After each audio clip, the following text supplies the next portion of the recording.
अस्सलाम वालेकुम स्टूडेंट्स, आज हम सिक्स क्लास कंप्यूटर की बुक का चैप्टर नंबर 2 स्टार्ट करने जा रहे हैं, जिसका नाम है इंट्रोडक्शन टू विंडोज़।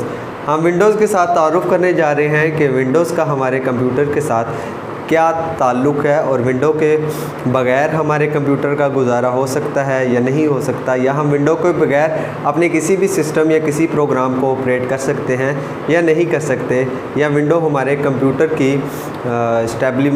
इसको इस्टेब्लिश करने के लिए अपना क्या रोल प्ले करती है। तो आइए देखते हैं एक एक करके। हमने अपनी विंडोज़ के साथ थोड़ा तारुफ़ करना है, तो उसके लिए मैं आपको दिखा रहा हूँ कि ये आपके कंप्यूटर का डेस्कटॉप है। जब आप अपने कंप्यूटर को ऑन करते हैं तो आपके सामने ये वाला डेस्कटॉप अपीयर हो जाता है।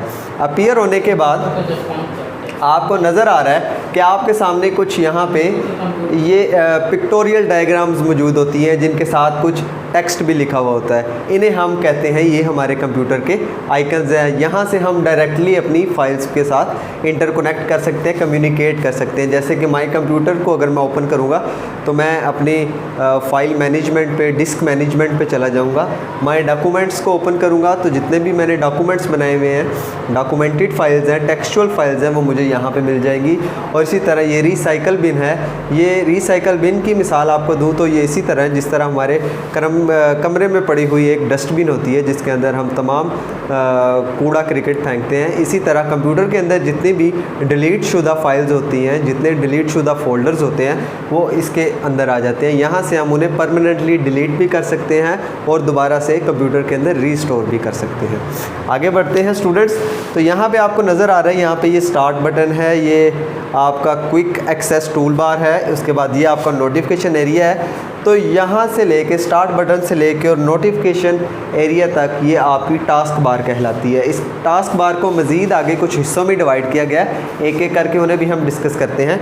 सबसे पहले हमारे पास स्टार्ट बटन आ जाता है। स्टार्ट बटन के ऊपर क्लिक करके हम अपने कंप्यूटर के अंदर मौजूद तमाम प्रोग्राम्स तक एक्सेस हासिल कर सकते हैं। स्टार्ट बटन के अंदर हमारे पास सर्च बार भी मौजूद होती है, जिससे हम अपने कंप्यूटर की किसी भी फ़ाइल को हुआ वो किसी भी फ़ोल्डर के अंदर मौजूद हो, हम यहाँ से एक्सेस कर सकते हैं।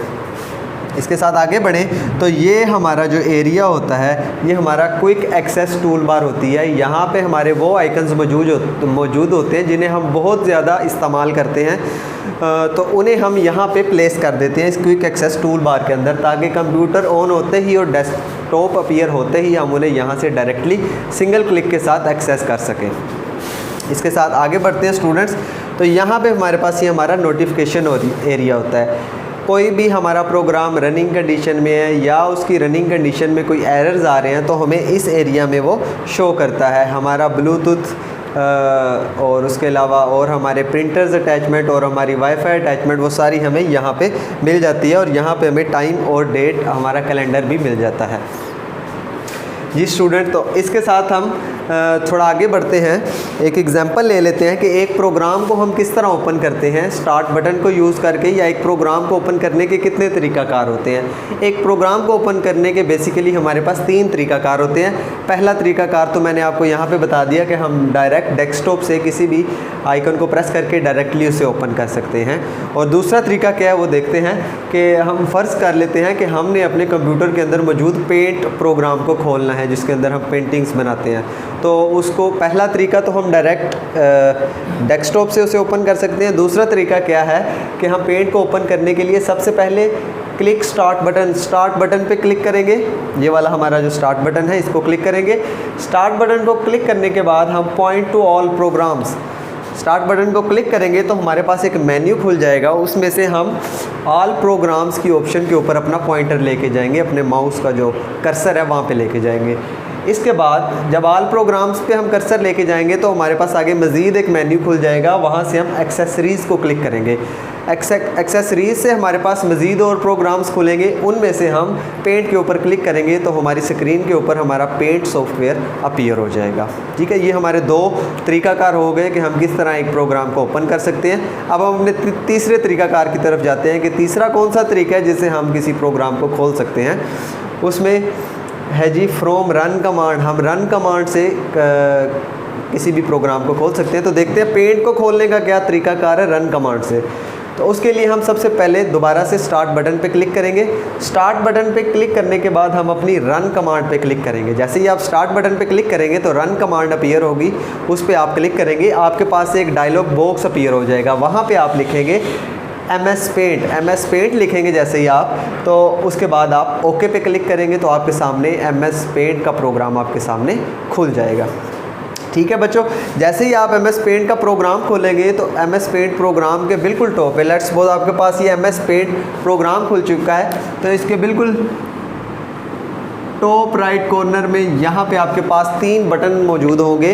वो कुछ इस तरह से होंगे आपके पास। इनमें से ये वाला बटन हमारे पास जो है, जो बिल्कुल लेफ़्ट साइड पे है, ये मिनिमाइज़ का बटन होता है। इस पर हम क्लिक करेंगे तो हमारा प्रोग्राम मिनिमाइज़ होकर यहाँ पे टास्क बार में आ जाएगा। और इसी तरह जो दूसरा बटन है जिसे हम मैक्सिमाइज़ और रीस्टोर करने के लिए यूज़ करते हैं, वो इसलिए यूज़ किया जाता है कि आप अपने उस प्रोग्राम को स्क्रीन के ऊपर मैक्सिमाइज़ भी कर सकते हैं, मिनिमाइज़ भी और रीस्टोर भी दोबारा उसे उसी एग्जैक्ट पोजीशन पे कर सकते हैं। और इसी के साथ तीसरा जो बटन है वो है क्लोज बटन। क्लोज बटन से आप किसी भी प्रोग्राम को सिंगल क्लिक के साथ क्लोज कर सकते हैं, बंद कर सकते हैं और उस प्रोग्राम से बाहर निकल सकते हैं। आगे बढ़ते हैं स्टूडेंट्स, हम अपने अगले टॉपिक की तरफ, जो बहुत हमारे मेजर टॉपिक्स हैं, जिसमें सबसे पहले हमारे पास आ जाता है फाइल। तो फाइल क्या होता है बेसिकली? फाइल बेसिकली हमारे पास कलेक्शन ऑफ डाटा होती है। किसी भी किस्म का डाटा होता है, वो हमारा टेक्सचुअल डाटा भी हो सकता है जिसे हम हाथ से लिख सकते हैं, टाइप कर सकते हैं कीबोर्ड से, और वो हमारा साउंड का डाटा भी हो सकता है, वो हमारा पिक्चर्स का डाटा भी हो सकता है, और वो हमारा ग्राफिक्स का डाटा भी हो सकता है। काफ़ी टाइप्स होती है हमारे पास डाटा की। तो कोई भी डाटा हो, उसके सिंगल यूनिट डाटा को हम फाइल का नाम देते हैं।